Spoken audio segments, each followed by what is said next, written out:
নমস্কার, নিউজ ভ্যানগার্ডের এক নজরে 25 আপনাদের সকলকে স্বাগত। আমি সুপ্রীতি রয়েছে আপনাদের সাথে। নজর রাখবো সংবাদে। শুক্রবার কাঠালিয়া ব্লকের সিপিএম এর পক্ষ থেকে পঞ্চায়েত সমিতির 7 জন প্রার্থী মনোনয়নপত্র দাখিল করলো। এই নিয়ে গত দুদিনের বিভিন্ন পঞ্চায়েত থেকে মোট 91 জন প্রার্থী মনোনয়ন দাখিল করেছে। মনোনয়ন দাখিলকে কেন্দ্র করে যাতে কোনো প্রকার অপ্রীতিকর ঘটনা না ঘটে তার জন্য কড়া নিরাপত্তার ব্যবস্থা করেছিল যাত্রাপুর থানার পুলিশ। উল্লেখ্য, কাঠালিয়া ব্লকে এবার 21টি পঞ্চায়েতের নির্বাচন হবে।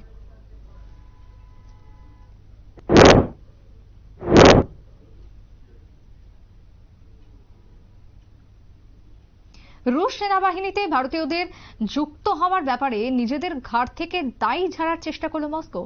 প্রধানমন্ত্রী নরেন্দ্র মোদী রাশিয়া সফরে দুদিন পর ভারতে নিযুক্ত রুশ রাষ্ট্রদূত বোমান বাবুশকিন বললেন, রুশ সেনায় ভারতীয়দের কখনোই চাওয়া হয়নি। ভারতীয়দের যোগ দেওয়ার পেছনে রয়েছে আর্থিক কারণ। উল্লেখ্য, রুশ সেনাবাহিনীতে কর্মরত ভারতীয়দের অবিলম্বে অব্যাহতি দেওয়ার জন্য দেওয়া নিয়ে সম্প্রতি রাশিয়ার প্রেসিডেন্ট ভ্লাদিমির পুতিনের সাথে বৈঠকে মোদীর কথা হয়। জানা যায়, মোদীর দাবি মেনেছেন রুশ প্রেসিডেন্ট। একক শক্তি খুইয়ে পরনির্ভরশীল হয়ে সরকার গড়তে হয়েছে নরেন্দ্র মোদীকে। সেই প্রেক্ষাপটে তৃতীয় মেয়াদের স্থায়িত্ব নিয়ে যখন জাতীয় রাজনীতিতে আলোচনা জারি রয়েছে, তখন মুম্বাইয়ে সফরে গিয়ে তাৎপর্যপূর্ণ মন্তব্য করলেন বাংলার মুখ্যমন্ত্রী তথা তৃণমূল সুপ্রিমো মমতা বন্দ্যোপাধ্যায়। এবং বেশি দিন চালাতেও পারবে না মোদীর সরকার নড়বড়ে। উদ্ধব ঠাকরে ও শরদ পাওয়ারের সাথে বৈঠকের পর এমনটাই মন্তব্য পেশ করেছেন মমতা বন্দ্যোপাধ্যায়।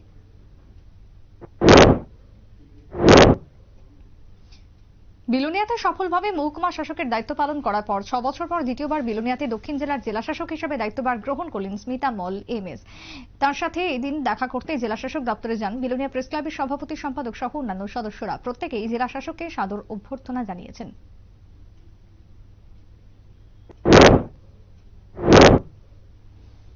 ওভারব্রিজের দাবিতে রেল আটকে জনতার বিক্ষোভের ফলে দুর্ভোগ চরম যাত্রীদের। শিলচর থেকে আগরতলাগামী rail Teliamura rail station cross করার পর বড়মোড়ার কাছাকাছি একটি জায়গায় আটকে বিক্ষোভ দেখাতে থাকে এলাকাবাসী। তাদের কথাই এই নিয়ে বারবার সংশ্লিষ্ট সব পক্ষকে বলা হলেও কোনো লাভ হয়নি, তাই রেল অবরোধ করে তারা।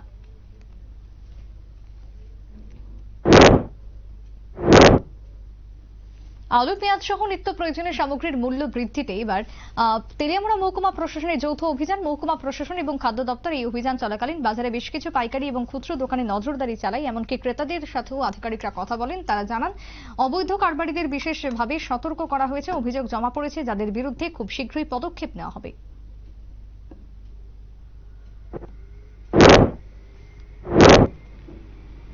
ত্রিপুরাল্যান্ডের বিরুদ্ধে ফের একবার লং মার্চ করল আইপিএফটি। এদিন আনন্দবাজার থেকে লং মার্চ শুরু হয়, শেষ হয় হাতাই কতরে। এদিনের মিছিলে নেতৃত্বে ছিলেন রামচন্দ্রঘাটের বিধায়ক প্রশান্ত দেববর্মা। মিছিল থেকে ঘোষণা করা হয় আগামী 23 আগস্ট ত্রিপুরাল্যান্ডের দাবিতে দলের নেতৃত্ব দিল্লির যন্তর মন্তরের সামনে বিক্ষোভ এবং জমায়েতে দেখাবেন বলে ঘোষণা।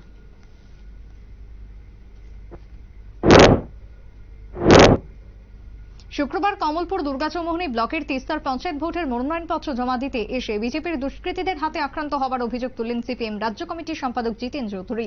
সঙ্গে ছিলেন দলের কমলপুর মহকুমা কমিটির সম্পাদক অঞ্জন দাস, বিভাগীয় নেতা নিবারণ মালাকার প্রমুখ। এদিনের এই ঘটনা নিয়ে তারা বিডিওর কাছে অভিযোগ করেন বলেও জানিয়েছেন বাম নেতৃত্ব।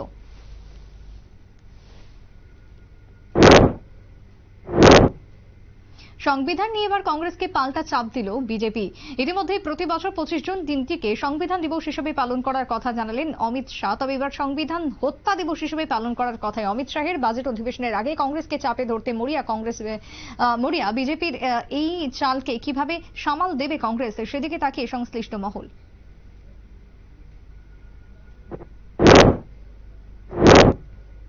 আগামী 14 জুলাই থেকে খয়েরপুরে 14 দেবতা বাড়িতে শুরু হতে চলেছে খার্চি পুজো। খার্চি পুজোকে কেন্দ্র করে 7 দিন ব্যাপী ঐতিহ্যব্যাপী মেলার আয়োজন করা হবে এবং সেই মেলাকে কেন্দ্র করে চলছে ব্যাপক প্রস্তুতি।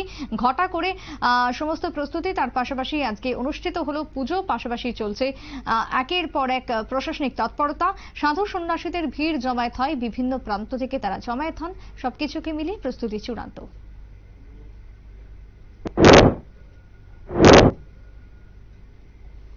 ভারতীয় উদ্যোক্তা উন্নয়ন ইনস্টিটিউট এবং ত্রিপুরা গ্রামীণ জীবিকা মিশনের সহযোগিতায় community resource person for enterprise প্রমোশনের জন্য 15 দিনব্যাপী আবাসিক ক্ষমতা বিল্ডিং এর সার্টিফিকেশন প্রোগ্রাম চলছে রাজ্যে। আগামী 24 জুলাই পর্যন্ত অনুষ্ঠান চলবে। এই দিন অনুষ্ঠানে উপস্থিত ছিলেন ডেপুটি কালেক্টর ডিএমএমইউ টিআরএলএম বিনয় দাস সহ অন্যান্যরা।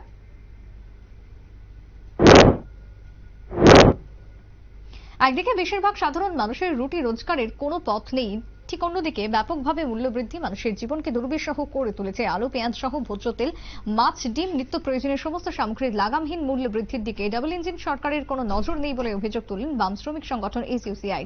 তাদের দাবি, অবিলম্বে মূল্য বৃদ্ধি কমিয়ে মানুষকে স্বস্তি দিতে হবে। বিক্ষোভ সমাবেশ থেকে সমাজের সকল স্তরের মানুষকে এগিয়ে আসার আহ্বান সংশ্লিষ্ট নেতৃত্বের। পঞ্চায়েতের নমিনেশন জমা দিতে গিয়ে বিজেপির হাতে আক্রান্ত হয়েছে বাম প্রার্থীরা, এমনটাই অভিযোগ বিলোনিয়া মহকুমা রাজনগরে। শুক্রবার পঞ্চায়েত নির্বাচনে প্রার্থীর নমিনেশন জমা দিতে গেলে বিজেপি কর্মীরা বাধা দেয়। দুপক্ষের কর্মীরা নিজেদের মধ্যে কথা কাটাকাটি, হাতাহাতিতে জড়িয়ে পড়েন।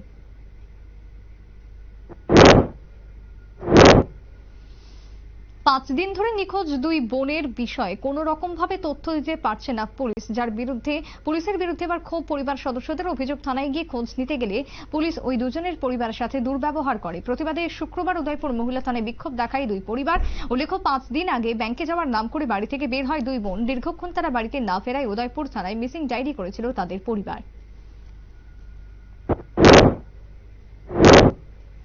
ত্রিস্তরীয় পঞ্চায়েত নির্বাচনে আমবাসা আরডি ব্লকের অন্তর্গত 7টি গ্রাম পঞ্চায়েতের 65টি আসন এবং পঞ্চায়েত সমিতির 9টি আসন নির্বাচিত হবে জানালেন রিটার্নিং অফিসার তথা বিডিও মুনমুন দেববর্মা। এলাকার মোট ভোটার 9,924 জন। ইতিমধ্যে হয়েছে সর্বদলীয় বৈঠক। পঞ্চায়েত নির্বাচন শান্তিপূর্ণভাবে হবে বলে এদিন আশা প্রকাশ করেন বিডিও।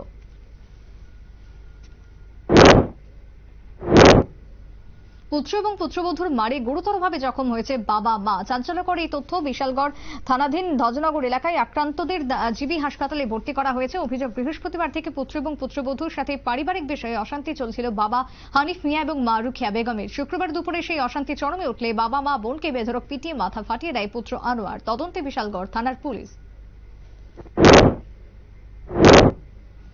গোমতী জেলা প্রশাসনের জেলা পরিষদের 13টি আসনের মধ্যে 12টিতে নমিনেশন জমা দিলেন কংগ্রেস প্রার্থীরা। এদিন মিছিল করে জেলা শাসকের দপ্তরে গিয়ে নমিনেশন জমা দেন তারা। গতকাল সর্বদলীয় বৈঠকে যোগ দিতে যাওয়ার সময় যে দুষ্কৃতী হামলা ঘটেছিল তার যাতে পুনরাবৃত্তি না ঘটে তার জন্য এই দিন আঁটোসাঁটো নিরাপত্তার ব্যবস্থা করা হয়েছিল।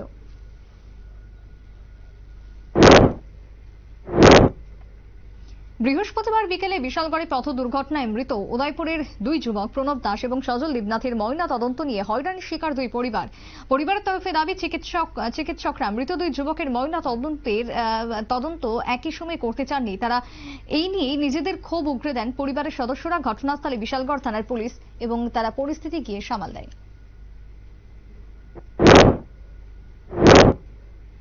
পরপর দুদিন অবৈধভাবে ভারতে অনুপ্রবেশ ঘটেছে বাংলাদেশি নাগরিকদের। রাজ্য থেকে 14 জন বাংলাদেশি নাগরিককে আটক করল পুলিশ। গতকালকে আগরতলা রেল স্টেশন থেকে আটক হয়েছে 7 জন বাংলাদেশি নাগরিক। শুক্রবার আদালতে তোলা হয় তাদের। অবৈধভাবে ভারতে প্রবেশের জন্য গতকালকে তাদেরকে আটক করা হয়েছে আগরতলা জিআরপির উদ্যোগে। ভারী বৃষ্টি এবং ধসের ফলে বিপর্যয় এক প্রকার। নেপালে রাস্তা থেকে ছিটকে গিয়ে খরস্রোতা ত্রিশূলী নদীতে গিয়ে পড়ল দুটি যাত্রীবাহী বাস। শুক্রবার সকালে এই ঘটনায় দুটি বাস মিলিয়ে নিখোঁজ অন্তত পক্ষে 65 জন যাত্রী। নিখোঁজদের মধ্যে 7 জন ভারতীয় ছিলেন।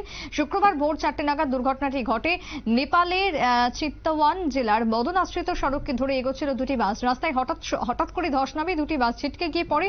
পাশ দিয়ে বয়ে চলা ত্রিশূলী নদীতে ভেসে যায় যাত্রীদের প্রায় সকলেই। গত কয়েকদিন ধরে নেপালের বড় অংশে ভারী বৃষ্টিপাত হচ্ছে। রাস্তায় ধস নামার ঘটনাও ঘটেছে। আবগারি মামলায় ধৃত দিল্লির মুখ্যমন্ত্রী অরবিন্দ কেজরিওয়ালের অন্তর্বর্তী জামিন মঞ্জুর করল সুপ্রিম কোর্ট। বিচারপতি সঞ্জীব খান্না এবং বিচারপতি দীপঙ্কর দত্তের ডিভিশন বেঞ্চ শুক্রবার এই নির্দেশ দিয়েছে। তবে এখনই জেল থেকে ছাড়া পাবেন না কেজরি। বর্তমানে তিনি সিবিআই হেফাজতে থাকায় সেই মামলায় পৃথকভাবে জামিন নিতে হবে তাকে। আগামী 17 জুলাই মামলার শুনানি হবে দিল্লি হাইকোর্টে। তার আগে তিহার জেল থেকে মুক্তি পাচ্ছেন না আপ প্রধান। উত্তরপ্রদেশের হাথরাসে পদপিষ্ট হওয়ার ঘটনা নিয়ে সেই রাজ্যের সরকারের বিরুদ্ধে দায়ের করা একটি জনস্বার্থ মামলায় শুক্রবার খারিজ করল সুপ্রিম কোর্ট। আবেদনকারীর আর্জি ছিল যে ঘটনার তদন্তের জন্য একজন সুপ্রিম কোর্টের অবসরপ্রাপ্ত বিচারপতির নেতৃত্বে বিশেষজ্ঞদের নিয়ে 5 সদস্যের কমিশন গড়া হোক। কিন্তু প্রধান বিচারপতি ডিওয়াই চন্দ্রচূড়, বিচারপতি জেবি পারদিওয়ালা এবং বিচারপতি মনোজ মিশ্রের বেঞ্চ এই আবেদন খারিজ করে। এই বিষয়ে এলাহাবাদ হাইকোর্টের দ্বারস্থ হওয়ার পরামর্শ দিয়েছেন আবেদনকারীর পক্ষকে। চ্যাম্পিয়ন ট্রফি খেলতে ভারতে যাবেন না, পাকিস্তানে যাবে না ভারত। তাই ভারতকে বাদ দিতেই হবে চ্যাম্পিয়ন ট্রফি থেকে। পাক সংবাদ মাধ্যমের এমন দাবিতে উত্তাল ক্রিকেট বিশ্ব। ভারতের তোলা অল্টারনেটিভ ভেন্যুর দাবি যদি আইসিসি না মানে সেক্ষেত্রে ভারতকে ছাড়াই হবে এবারে চ্যাম্পিয়ন ট্রফি। সেক্ষেত্রে ভারতের জায়গায় শ্রীলঙ্কার নাম যুক্ত হতে পারে বলে খবর, কিন্তু রোহিতদের না নামিয়ে প্রতিযোগিতা শুরু করার সাহস কি দেখাবে আইসিসি, প্রশ্ন থেকেই যাচ্ছে। টি-20 বিশ্বকাপের পরই ভারতের নতুন কোচ হচ্ছে গৌতম গম্ভীর, কিন্তু তার সঙ্গে সাপোর্ট স্টাফ কারা থাকবেন তা এখনো ঠিক করা হয়নি। গম্ভীরের পছন্দ মতো ব্যাটিং কোচ হিসেবে অভিষেক নায়ারের নাম বোর্ডের পছন্দ হলেও বোলিং ও ফিল্ডিং এ কোচ হিসেবে বিনয় কুমার বা জন্টি রোডসকে মেনে নিতে নারাজ বোর্ড। দলের পরবর্তী বোলিং কোচ হবার দৌড়ে রয়েছেন ভারতের দুই প্রাক্তন বোলার জাহির খান এবং লক্ষ্মীপতি বালাজি। তবে ফিল্ডিং কোচ হিসেবে বোর্ড চাইছে মেয়াদ শেষ হয়ে যাওয়া টি দিলীপকেই রেখে দিতে। রাহুল দ্রাবিড়ের পর রোহিত শর্মা। দলের সাপোর্ট স্টাফদের মধ্যে পুরস্কার মূল্য সমবন্টন না হওয়ায় নিজের 5 কোটি টাকার পুরস্কার মূল্য ফেরালেন রোহিত। উল্লেখ্য, দলের প্রথম সারির 15 জন ক্রিকেটার ও হেড কোচ রাহুল দ্রাবিড়ের জন্য 125 কোটি থেকে 5 কোটি টাকা করে এবং সাপোর্ট স্টাফদের জন্য 2.5 কোটি টাকা পুরস্কার মূল্য ঘোষণা করা হয়েছিল। কিন্তু দ্রাবিড় ও রোহিত দুজনেই চেয়েছেন সাপোর্ট স্টাফরাও যেন সমপরিমাণ টাকা পান।